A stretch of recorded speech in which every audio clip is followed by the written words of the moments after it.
Without further delay, I'll turn it over to Josh Moore to begin. Thanks so much, Megan. Welcome, everyone. So glad to be with you today and excited to share our annual webinar with Google Cloud focused on the State of DevOps report for 2024. We can go to the next slide. I'm Josh Moore. As Megan mentioned, I'm in our consulting practice at the firm focused on large-scale product transformations.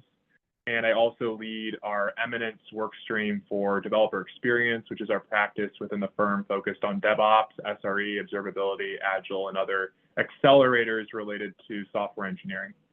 Pleased to be joined with Nathen Harvey, Christopher Linde, and Eddy Krumholz, and I'll pass it over to Nathen for a quick introduction.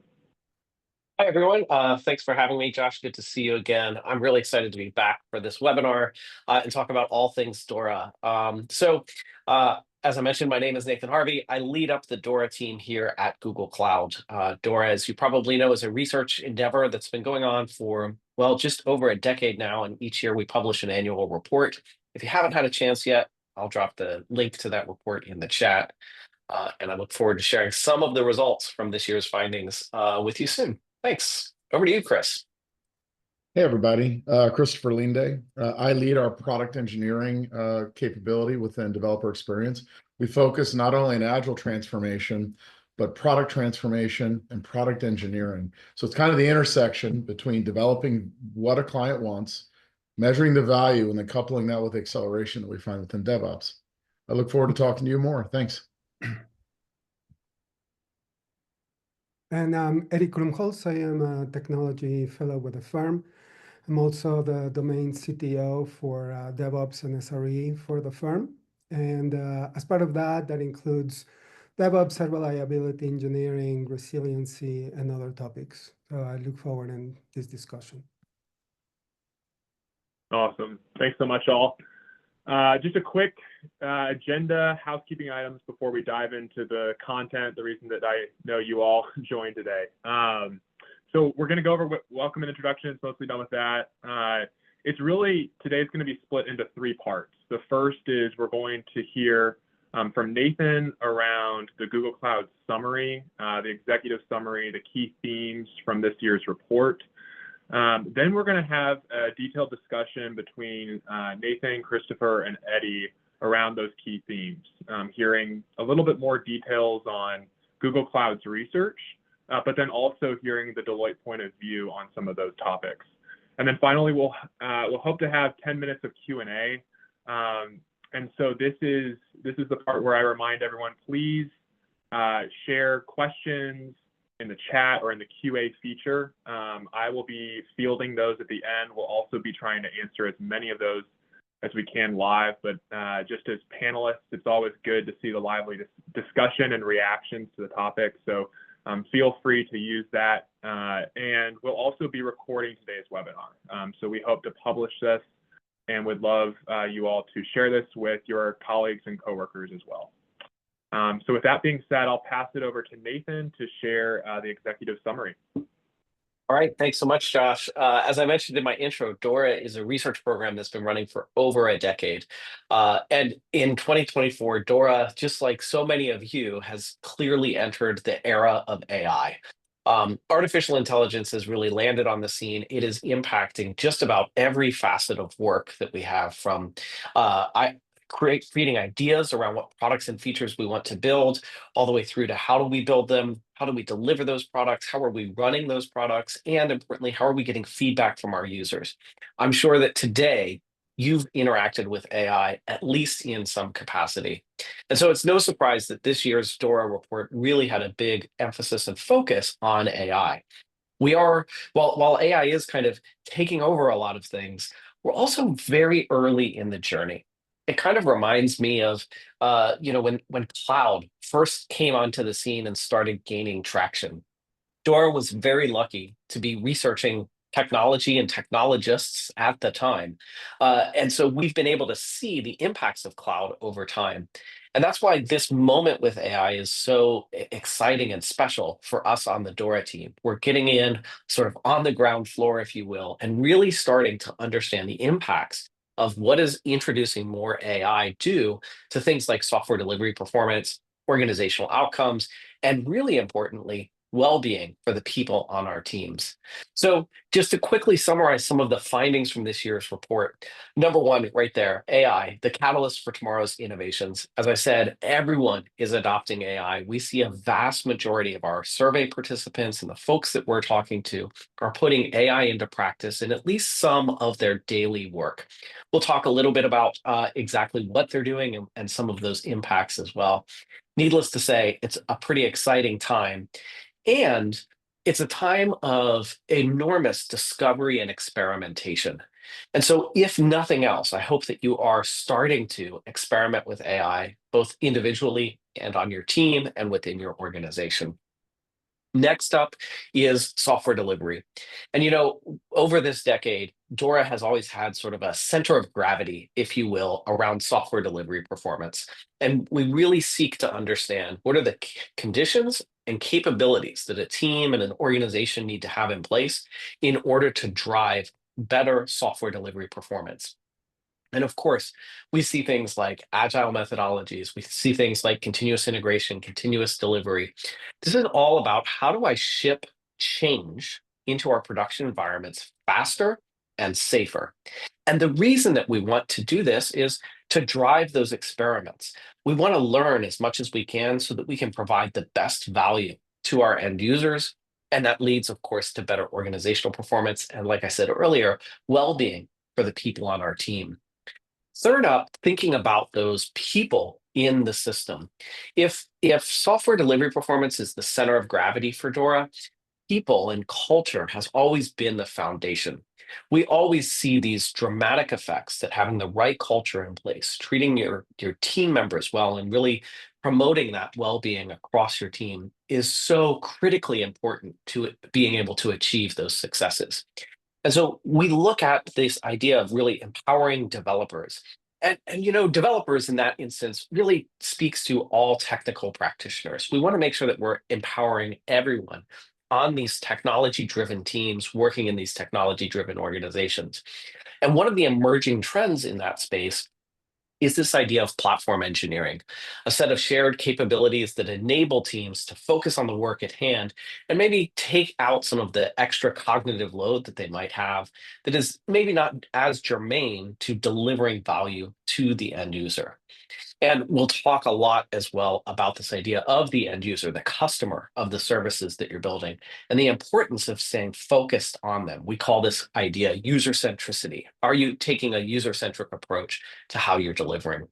So taken together, this is a really nice summary of what we're finding. We're seeing AI and platform engineering both as big emerging trends that are changing a lot of the ways people work. We're still centered in software delivery performance and seeing the impacts that that can have on your overall organizational outcomes. Well, with that executive summary in mind, let's dive in right away to the first part of this, artificial intelligence. And as we look at artificial intelligence, there's a couple of things that we're seeing. First, in a surprise to no one, adoption is growing. Adoption is up over what we saw last year. And like I said, a majority of our respondents report organizational shifts to prioritize and incorporate AI into their applications and services. You can see that here on the chart on the right, that there's a lot of pressure or a lot of prioritization around bringing AI into the practices that we're doing. And in fact, we went this year beyond just surveys and had some interviews, some sort of qualitative interviews with a number of participants in our study. And a lot of the reason that one of the things that we wanted to understand was, why is AI being prioritized? One of the biggest reasons can be summed up in 4 simple letters: FOMO, fear of missing out. Everyone around you is prioritizing AI, and at an engineering level and even at an organizational level, there's this fear that if we don't prioritize AI as well, our competitors are going to, whether those are competitors in the job market or competitors at an organizational level. That doesn't mean that that's a bad reason to prioritize AI, but it is sort of reflective of what's happening overall in the industry. Now, when it comes to using AI, though, what we'll see on the next slide is that there are many different ways that people are using AI in their daily work.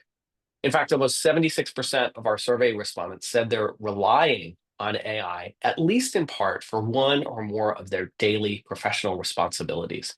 And if you look really closely, and I recognize that the font is pretty small, so you might not quite be able to read this eye chart, but the big things that folks are using AI for, at least those that we reached in our survey, number one, writing code.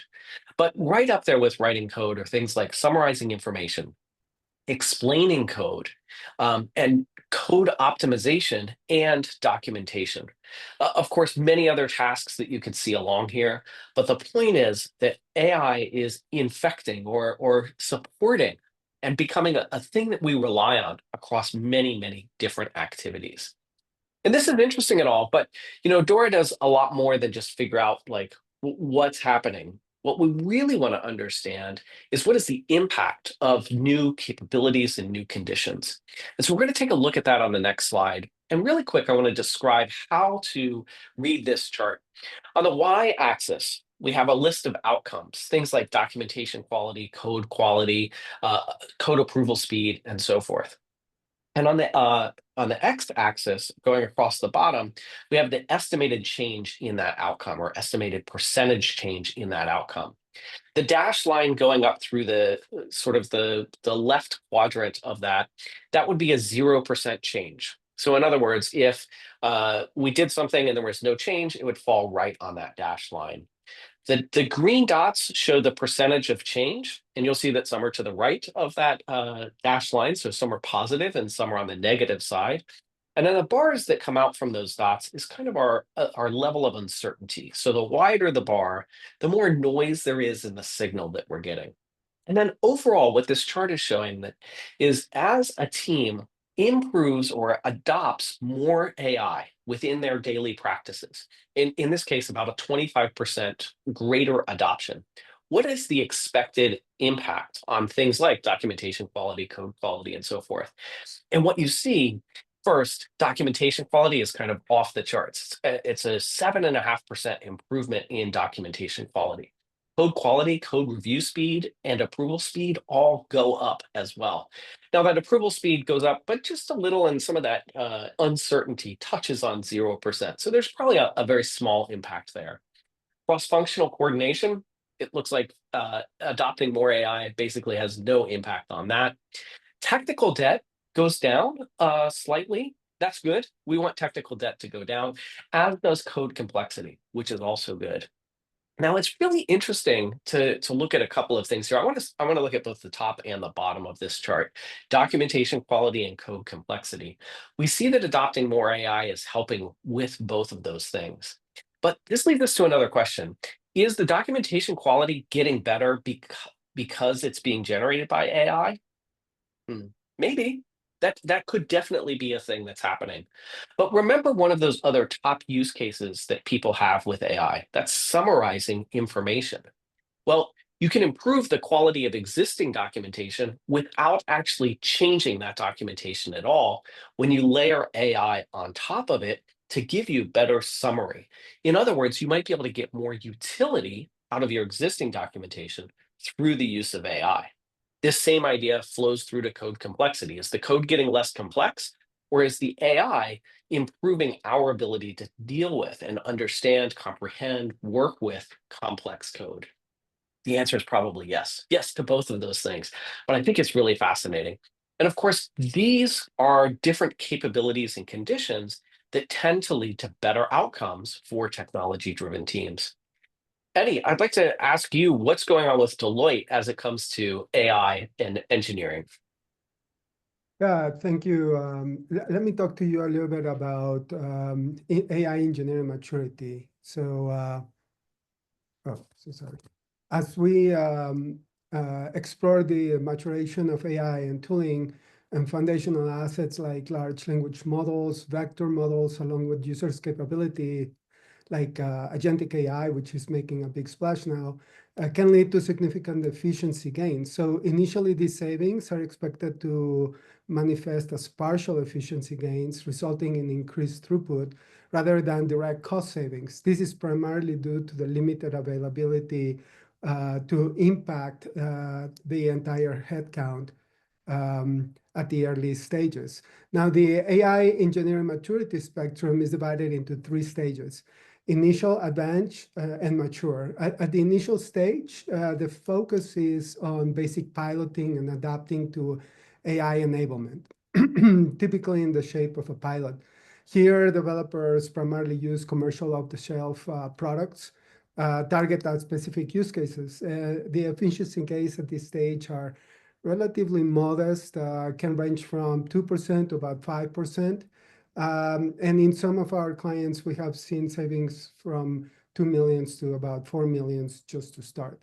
As we move to the advanced stage, the proficiency of AI engineering talent increases. So developers, testers, business analysts, solution architects, and DevOps engineers start using fine-tuned AI models and tools that can leverage client data sets in the shape sometimes of vector database.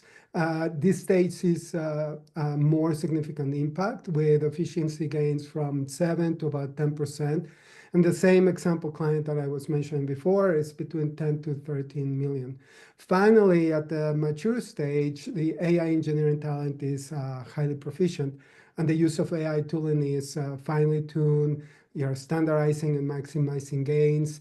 You may be even starting to use agentic AI models as part of it. And at this stage involves comprehensive integration of AI across multiple roles, right? This includes developers, testers, business analysts, solution architects, DevOps engineers, and ops. And I'll talk a little bit more about it on examples on how we're doing this within Deloitte.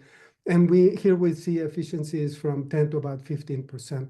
So as you can see, the AI engineering matures, the efficiency gains and cost savings come from become more substantial, right? So the journey from an initial piloting to advanced proficiency and mature integration showcases transformative potential of AI in driving productivity and reducing costs. So this progression really underscores the importance of investing in AI engineering capabilities to achieve long-term sustainable efficiency gains. If you don't mind going to the next slide. So let me talk to you about how we're doing it here at Deloitte. So we have a product we have called AI Assist. It's a productivity platform. This platform represents an end-to-end software development lifecycle solution that leverage embedded AI-driven tools at each stage of the lifecycle. So each tool is designed to cater to specific personas involved in the software delivery lifecycle, thereby enhancing efficiency and productivity across the board. So at the heart of this platform is Integration Assist, which streamlines API design, code generation, root cause analysis, and debugging, all from within integrated development environments like IntelliJ and others. This tool significantly reduces the time and effort required for this task and allows developers to focus on higher value activities. So as we said before, is doing AI with, not letting everything just to AI to do. Another example is the Product Owner Assist that integrates seamlessly with tools like Jira to break down epics into user stories and subtasks. It provides controls over publication and allows for post-generation tweaks, and also ensures that product backlog is always up to date and aligned with project goals. The Developer Assist plugin is populated like in IntelliJ and VS Code, and is capable of generating code from link requirements, enabling things like unit testing and much more. Additionally, it aids to the elimination of technical debt by using migration tools to update all frameworks or code version to modern tech stacks. And we have multiple clients now that are using that for large applications. DevOps Assist is another critical component.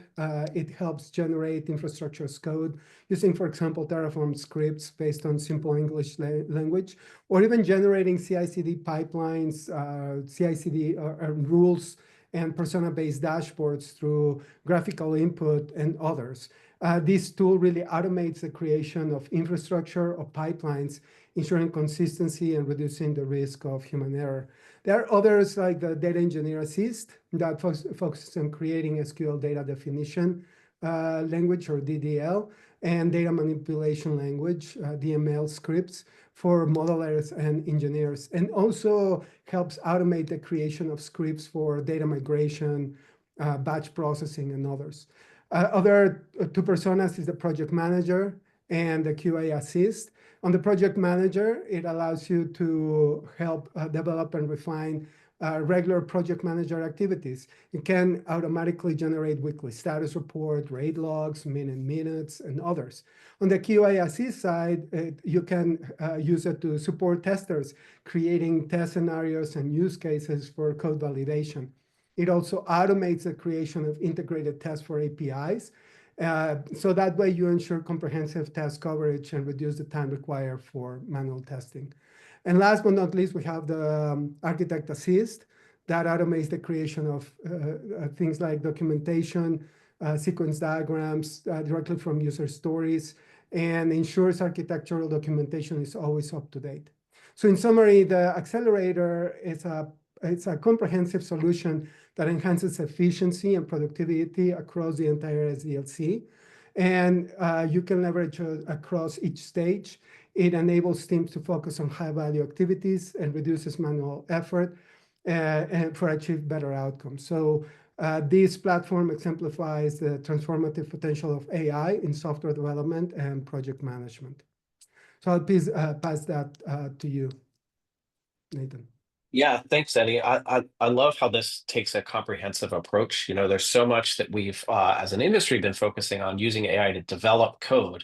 But as you know, developing code is only one step in the process of actually delivering value to your customers. And that really brings us to the next section here that I'd like to share, which is software delivery performance. Software delivery performance, as I've said, is sort of the center of gravity for DORA. And software delivery performance really looks at sort of, or you can think of it sort of as a lagging indicator for those engineering practices. When you get all of those things that Eddy has just talked about, when you get all of those things right, your software delivery performance is going to improve. But DORA has also shown that software delivery performance itself is a leading indicator for things like better organizational performance and better well-being for the people on your team. So this is why software delivery performance makes such a nice center of gravity for us. We want to understand what things can we do to impact that software delivery performance. And then later, what sort of impacts does that software delivery performance have on the outcomes that we care about? And really, DORA's whole philosophy is around improving software delivery performance by identifying constraints and alleviating those constraints. And you can see right here on this slide a pretty significant statistic and oftentimes a pretty significant constraint in organizations. Teams with faster code reviews have 50% higher software delivery performance. So code review process tends to be a bottleneck. There are certainly lots of ways that we can address that bottleneck, both with the use of AI, with the use of other tools, process changes, and so forth. And over the years, we've really changed slightly. We've made nuanced changes to our ways of measuring software delivery performance. These nuances come through conversations like this, with the community, working with practitioners and organizations, taking these software delivery performance metrics and putting them into practice. Now, speaking of software delivery performance metrics, we should just do a quick recap on exactly what those are. And you'll see on the next slide that we cover what those software delivery performance metrics are. And when I think of software delivery performance, I really think about two high-level sort of concepts, if you will: throughput and stability. How fast can we move changes through the system? And when we do, how stable do they land in the production environment? And that's what these four software delivery performance metrics are really setting out to measure. So moving from left to right here, we have lead time for changes, which really asks the question, how long does it take for a change to go from committed on the developer's workstation all the way through to production? Next, how frequently are you updating production or pushing changes out to production? Those are our two throughput metrics. And then on the stability side, we want to understand when you do push changes through to production, how often do you have, well, what I call an expletive moment? You know those moments. It's that time where you push change to production and you or someone around you shouts out an expletive because something has gone wrong and it needs immediate attention. We would consider this a deployment failure or a change failure. And we want to look at the change failure rate over time for your application or service. And then when those change failures do happen, how long does it take you to recover from that? That's our final metric, the failed deployment recovery time. Now, taken together, these 4 metrics can be used to measure the software delivery performance of any application or service you're building. Whether you're working at a bank and deploying applications on a mainframe, you might also be deploying applications to your retail front-end website. You can use these measures to compare each of those types of applications. But of course, you shouldn't be using those measures to compare the performance of those 2 different applications. When you do that, you lose the context of each application. But it does give you a great way to sort of baseline what's our performance look like today. And actually over at Dora.dev, we have a quick check that will help you assess what is that baseline. Now, what does it look like when we look at the data for these performance metrics in our survey respondents?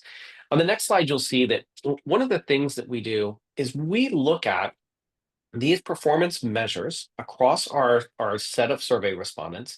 We take them and we kind of throw them down on a plot and we let clusters emerge. A cluster is sort of a grouping of data whose characteristics are all very similar to each other, the other members of the cluster, but distinct from other clusters that might appear in this data.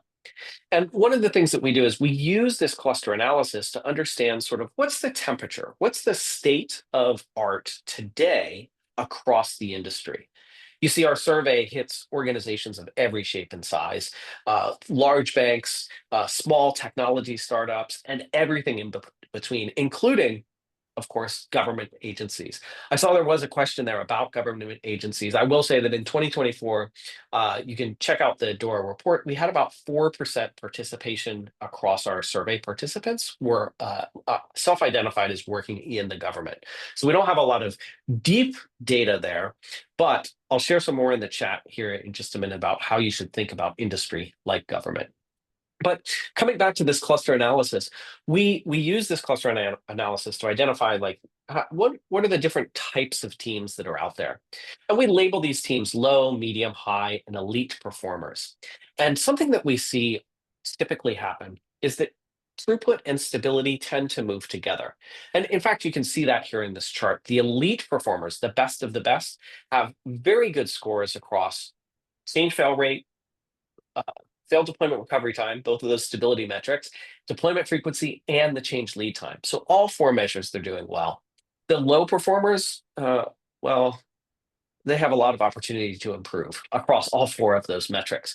When we compare the 2, the elite performers and the low performers, so the best of the best to those with the most opportunity to improve, the numbers are kind of ridiculous. 127 times faster lead times, 2,293 times faster failed deployment recovery times. Each year, these numbers blow my mind. It is incredible to see how these different teams are behaving and how they're working and the outcomes that they're able to achieve. You can go on to the next slide where we have a little bit of additional detail about what each one of these clusters look like. But here's the thing that I think is really important. It is really important to think about not how do I become an elite performer? I want to become the best, but rather, how do I become an elite improver? You see, what we're talking about here is really a journey of continuous improvement. We've set a baseline. We understand how we're doing today. We've identified some constraints. Let's go alleviate those constraints and see how that impacts our overall performance. And then let's rinse and repeat. We're going to do that process over and over again. In fact, the way that elite performers became elite performers was through a practice of elite improvement, always focusing on that continuous improvement. And you know, when it comes to continuous improvement and improving all across our organizations, this is a place where agile practices and excellence in software delivery performance really leans in. So I'm going to hand things over to Christopher to talk a little bit about that. Hey, everybody. For those of you who know me, and those of you who don't, my hobby is building engines. I race cars. And one of the things I've learned is I love to buy the latest and greatest tools. And what invariably happens is one of two things. Either I break something very expensive when I go too fast, or I don't use it at all because I don't know how to apply it. So the good thing is, at Deloitte, we have a framework that helps us with our clients when we bring in new tools, new capabilities. It's called the PACE framework. And so what we do is we have these great agile teams, right? And they're executing and executing. And we start bringing in this new innovation, the reflex, very much like when I want to work on an engine with a tool that maybe I need to still learn about, the reflex is to grab it. Well, instead, we like to leverage a very systematic approach. It's called PACE. First, we focus on the processes. We gradually, through inspection, start handing over ownership of the processes and iterative cycle, ensuring that teams know how to adopt it at scale, and then eventually the knowledge and the confidence that the teams is there and the processes around the tooling go into the teams. Next, we focus on architecture. And by the way, this is not linear, it's in parallel. But the next area for PACE is we look at the architecture. We ensure that as we're handing over control of new capabilities, that the teams understand the architecture, that the team's going to grow and mature the architecture and the infrastructure efficiently. The most important piece for any client for us is culture. Culture, culture, culture. 5 ways to Sunday, we ensure that as we're rolling out new capabilities and new technology into teams, we support them in terms of understanding what their role is, how to use the role, how to use the tools associated with the role, and more importantly, how to leverage that knowledge in the team. And there's an evolutionary process handover that aligns with cultural adoption. And then lastly, engineering. We work alongside the application teams. We help them troubleshoot. Troubleshooting is really where we get the most knowledge gain, right? It's where do I apply my tooling and my knowledge? How do I apply it? Okay. Now I'm building that muscle memory. Now, when we're doing this, we want to use qualitative measures, but we also want to have some data to ensure that we're progressing and maturing the way we want. So we have 2 tracks that we do that. First is a product discovery track. Are we building what the client wants? Are we able to measure the value? Do we understand, and how do we do that? We leverage several techniques. We have feedback loops. We do roundtable discussions. We do customer focus groups and interviews. This is the shift from our grandfather's Agile and our grandmother's Agile, from delivering iteratively to focus on value and outcomes, but outcomes that will align to what can enable our product. So it's a shift in our conversation from Agile to product-focused delivery. And then second, we have our product delivery track, which focuses on implementing value and vetting our solutions during product development. We use quantitative metrics there. We collect numbers such as PRs merged, code reviews, and the number of improvements experimented. There are tons of them. But the second level of quantitative metrics ensures that as we're moving along, we're building what the clients want, we're using the tools in the way that we're intended, we're scaling, and then we're using the metrics to ensure that now we're accelerating faster and faster. Therefore, we're avoiding what we wanted, which is we wanted to go fast, and then what we see at a lot of clients when we don't follow this process, we're actually slowing down. So by using this framework, we're ensuring uniform adoption and utilization across our client base. Can we go to the next slide, please? Okay, so this is what's been exciting for us in the past year. We're really seeing a huge investment and focus on SDLC. Last year, or 2 years, the past 3 years, our clients were telling us we're agile, we're agile, we're agile. And the expectations of what being agile were not really uniform. I've been in the space, no, we won't talk about how many years I've been in the space, but we kind of hit a wall. And what's really nice to see in the past couple of years is that wall is changing. We're seeing things like enabling standards and platform adoption. We can measure now what that means, and it's about a 5 to 10% total time improvement for developers and engineers. Automated and integrated deployments. What we're seeing there is when you have end-to-end CI/CD pipelines and the complete control across all your automation space in a single click, you're seeing a 70% improvement. And that's not at peak. That is what we're observing uniformly across our client base. Test and build optimization. We're doing parallel builds, caching, and the developer workflow integrates test data management solutions as part of the developer, where it used to be 2 cycles, now it's 1. You're seeing 30% reductions in test data generation and overall 60% across the total build. That's massive. You're talking about doubling your dollars. Developer-centric observability. This one is, as we speed up faster and faster, the realm of SRE is becoming extremely important. We're bringing the SRE capability into the teams, almost as an augmentation. As part of that integration, we're seeing AI ops. It's funny, I was talking to a client about a month ago, and our goal is to be able to say, through observability, next Tuesday at 3 o'clock, you have a 70% risk of an outage. Let's do something now. It's Wednesday. That's the goal. Right now, the numbers tend to be up and low depending on the client base and the maturity of the SRE capability, but we're seeing across the board a 10% uplift there. And then lastly, and this goes to my tool, my tool analogy, AI augmentation, code assist, massive adoption across the board. You can see the numbers on the right. For unit test, documentation, and refactoring, significant uplift. And then product owner assist. And I will tell you all, as a starting point for standardizing how we look at value delivery for product sets, one of the most important things and the starting point for most of our clients is standardizing how our CPOs and our product managers are defining the work and tying that to measured outcomes. What is the value realization there?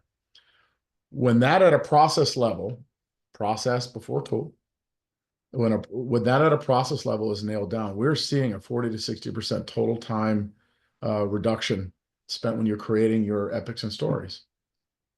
So massive opportunities here as we reinvent again our SDLCs and accelerate agility. It's like agility on steroids.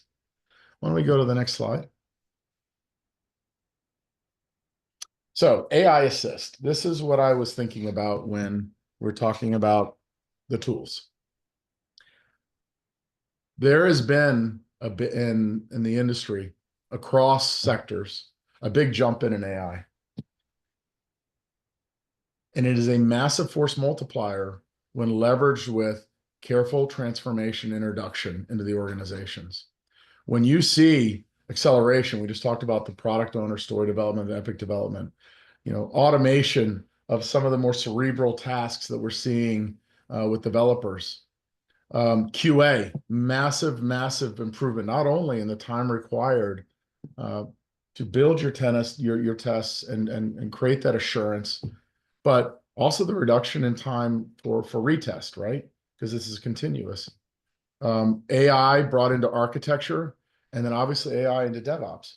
When coupled with a rational, mature introduction to the organization, we're seeing to the tune of 25, 60%. I would hedge with my clients, probably around 40 to 50%, but it's within the range here.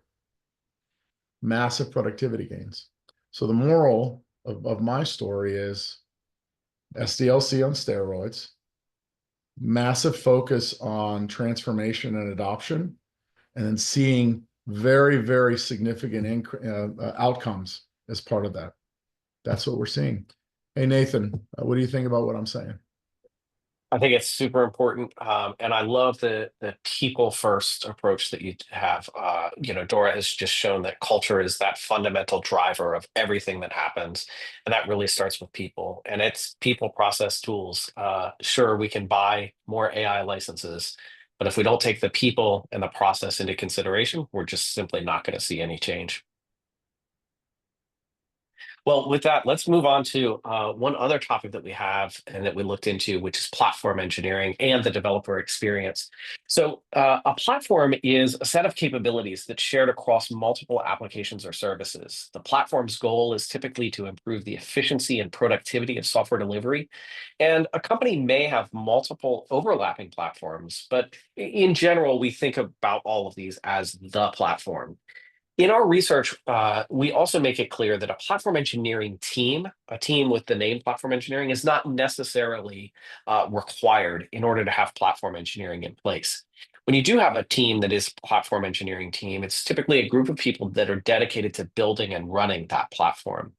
But that's not always the case. Sometimes organizations just change the names of teams without necessarily changing the work. So coming back to the platform, like what is the overall impact that we see? Well, platforms typically tend to improve developer productivity.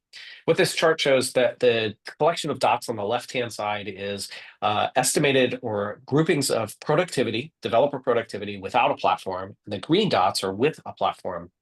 What you can see is that the concentration of teams that are using a platform, they have much higher concentration of better developer productivity. It's not to say that it's a requirement, but it is clearly driving some real important outcomes. And when it comes to platform, there's another thing that's really important. Whether you're building a platform for other developers or you're building an application for end users and customers, what we'll see here on the next slide is that it is so important to build with your users in mind. When you have an understanding of who's using this application or service and build with those users in mind, you get the best results. You might contrast this with someone working in, I don't know, maybe a feature factory where I'm not really concerned with what the customer wants or needs. I just pull a feature off the backlog. My job is to build that feature and then send it on down the line, completely disconnected from the user. But when we are connected with the user, we see positive outcomes, positive impacts on things like burnout, productivity, job satisfaction, flow, team performance, product performance, delivery throughput, and delivery stability. Building for your users is one of the most important things that you can do. And the importance of user centricity goes just beyond those particular outcomes. In fact, on the next slide, we'll see that user centricity helps with the documentation story. Documentation we've looked at for the last 4 years. Quality documentation, quality internal documentation is a huge multiplier within your team's performance. And the idea of having a user-centric approach combined with good documentation is extremely powerful. In fact, documentation can help propagate signals from your users around the team and throughout the organization. User centricity can also alter the software delivery story. Why do we want to ship fast and frequent and in a stable way? Well, we want to ship like that so that we can learn more from our users. We can't actually get feedback from a user, real valuable feedback, until we put new features or new changes into the hands of those users. Well, if we are very good at collecting user signal, our software delivery performance maybe doesn't need to be so great in order to keep our products really good. On the other hand, if we're pretty disconnected from our users, we can improve that connection by shipping software more frequently to them. And when it comes to platform engineering and thinking about the developer experience, I know Deloitte is doing a lot of work in this space as well. Eddy, can you share some of that? Yes, absolutely. So let me share a little bit about Deloitte's integrated approach to engineering and operations. So imagine a future where engineering capabilities are not only optimized, but also seamlessly integrated, enabling organizations to achieve their goals efficiently and effectively. So our journey begins with AI-enabled software engineering. This approach encompasses several key components, starting with continuous integration and continuous delivery. So imagine a world where code changes are automatically tested and deployed, reducing the time to market, and also develop AI-based release management, which leverages AI to manage and optimize the release process and ensures smooth and error-free releases. So another component on the AI Code Assist and POA Assist, they provide AI-driven assistance to developers and product owners, enhancing their productivity and efficiency. So AI-enabled design to code and AI-driven testing automates the design to code process and testing. So this ensures high-quality code and reduces the development and testing time. Next, we have the platform engineering. So this approach focuses on creating a robust and scalable engineering platform. Automation and cross-functional pollination promotes collaboration and efficiency. Full stack engineering and business domain knowledge ensures that engineers have a comprehensive understanding of the entire tech stack and as well as the business context. So building modular building blocks and having a single-click pave paths help simplify the development of processes, reducing the time required to build and deploy applications. Examples of these are things like Cortex.io, Backstage, and others. So in the site reliability engineering side and observability, those are critical components for our integrated approach. As Christopher mentioned it, right? So AI-enabled monitoring and visibility help provide enhanced insights into application performance and health. AI-driven incident management and response can assure quick resolution of those incidents and minimizing downtime.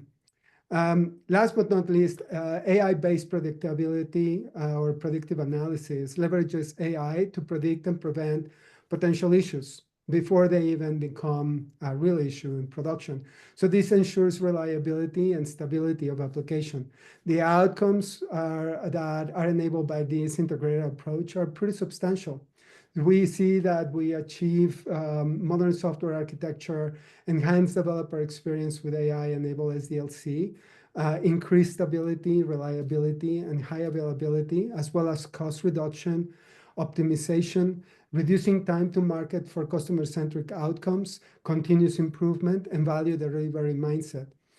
Also enabling, to Christopher's point also, and Nathen, a culture of innovation that enables collaboration, inner sourcing, and increased transparency and risk reduction. You can go to the next slide. I want to talk a little bit more about how we are making all this real, right?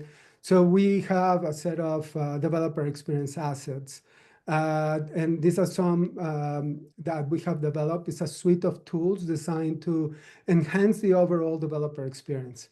So as I said before, right, imagine a world where, right, in this case, imagine a world where developers can focus on what they do best, you know, create, design, and innovate solutions, right, while the tools they use streamline their workflows and enhance their productivity. By the way, one thing here is when we say developers, right, and the developer experience, we're not only talking about the developer itself. It's all the parts that make that happen. It can be the data analyst, the QA engineer, the cyber engineer, right? The compliance engineer, the DevOps engineer, right? So let's start with from left to right, right?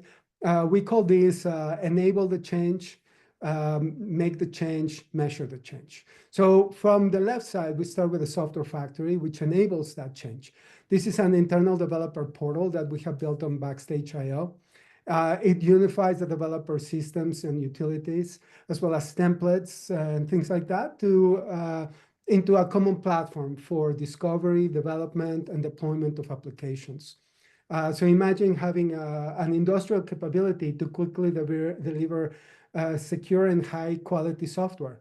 The software factory is used to build assets such as systems, services, capabilities, jumpstart delivery, and provide a shared set of standard-based platforms across vendors. It even can deploy to client cloud accounts that ensures that applications are delivered efficiently and securely. Now in the middle of the screen, right, we have AI Assist, which we have mentioned quite a bit in this call, right? This is what helps us make the change.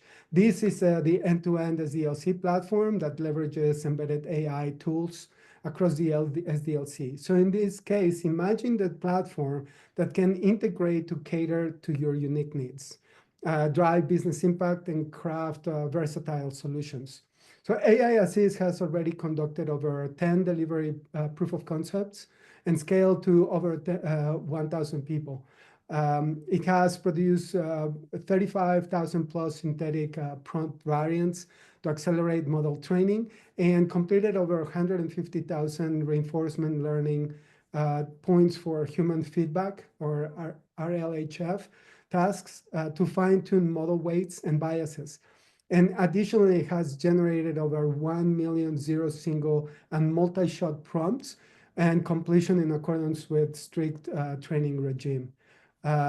So finally, I want to talk about the last part, right? Which is you plan the change or enable the change, you make the change, now you need to measure it. So we have a platform which is also part of AI Assist now, by the way, which measures that change. This is an integrated engineering insights platform that collects the data of all these tools.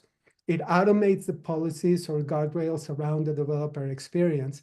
And then it helps you visualize with dashboarding that are persona-based and orchestrate workflows to perform actions. So imagine leveraging over 350 KPIs, 1,500 data points, and over 600 best practices, as well as over 70 API to integrate with tools for enabling actionable insights.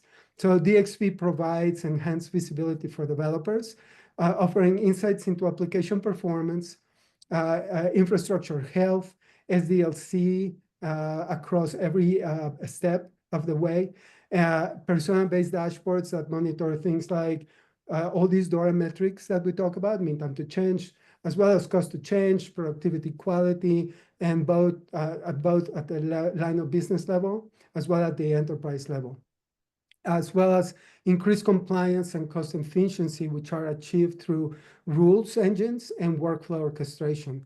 This defines how the developer experience will take place, in a way kind of streamlining it and avoiding friction. And last is governance and efficiencies improve, reducing governance time from 4 hours to about 15 minutes per application weekly. And tool integration time is decreased from months to basically days. So the Deloitte's developer experience assets that includes the software factory, AI Assist, and the developer experience platform provides a comprehensive solution that enables, makes, and measure the change. These assets enhance the overall developer experience and drive business impact, as well as ensures that organizations can achieve their goals efficiently and effectively. Let me pass this back to Nathen. Oh, thanks, Eddy. I think we're going to pass back to Josh, though. Or Josh. Yeah, thank you all, and thank you, Nathen, Eddy, and Christopher, for the great discussion. Lots of great questions in the chat and the Q&A feature. We have about 5 minutes left. I'd like to do a kind of a rapid fire through a few questions that we received. I think the first question is, we hear a lot of different terms for DevOps. We hear SRE, we hear, other terms, we hear DevSecOps. Why are we still using the term DevOps? Maybe Nathen, that's for you. Yeah, we actually talked about this a little bit in the DORA report. I think it comes down to this. When we use the term DevOps, or we get angry with that term and call it DevSecOps, or we don't identify with that term and we call it something else, maybe DevCustOps, I don't know. I think it really comes down to this idea of inclusion. And look, I think that we'll never move away from some of the fundamental principles of DevOps, like culture, collaboration, automation, learning from each other, using technology to achieve business goals. What we call that may change over time. Frankly, I think that we want to make sure that we're using terminology and research and building communities that are inclusive of all roles of all organizations that are using technology to drive change. Awesome. Thanks so much, Nathen. Next question. I'm gonna just share it with whoever wants to take it, but it's around AI adoption, obviously a hot topic. I think, I've really enjoyed seeing how AI adoption has changed from last year to this year's report. If we had to kind of, look into a magic ball, how would we expect AI adoption to maybe change? What would be some of the significant differences between this year and next year's report?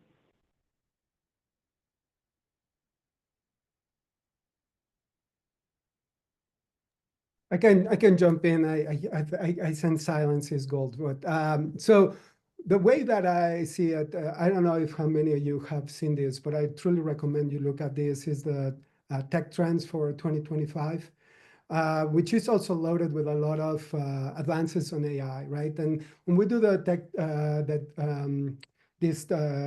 tech trends, we look at two forces, right? But what are like the new things that are happening out there, as well as grounding forces, right? And the way that I see things is that this is just going to accelerate more. When you look at things like what's happening in before we used to say software is eating the world, where hardware is eating the world. And the reason why hardware is eating the world is because, of AI. And the need to generate, faster decision-making, faster delivery at the edge, right? So now the intent is, accelerate this development of AI, not only on the software front, as well as the hardware front. And you see, organizations like Google, organizations like, all other cloud providers, as well as OpenAI and others that are looking at this. I don't know how many of you saw the presidential inauguration yesterday, but there is a new organization that even at the country level we're building that is a conglomerate of AI, OpenAI and others that are creating more infrastructure for this expansion of AI. So I just see AI really being more pervasive. We look at it in multiple markets, including FSI, healthcare. We see it very much on the automotive markets. So I think next year's report is just going to be not more of the same, but is more using more assets such as hardware. Thanks so much, Eddy. We got 1 minute left, so why don't we go to our final slide. Just really quickly, I know we've talked a lot about Deloitte's accelerators, Deloitte's capabilities in the marketplace, but and everyone today is US based, but when you look at Deloitte globally, we really are set up for global delivery. There's a lot here, but the point of the slide is that we have a lot of different models for how we can provide software engineering services and come partner with your DevOps journey and software delivery. So with that being said, I just want to once again thank Nathen, Christopher, Eddy, and you all for being part of today's discussion. Please reach out to any of us independently. We also shared our US Developer Experience Eminence email at the beginning. We will be sharing this recording with you and would love to keep the conversation going in the coming weeks and months. So thank you again, everyone, and hope you all have a good rest of your day.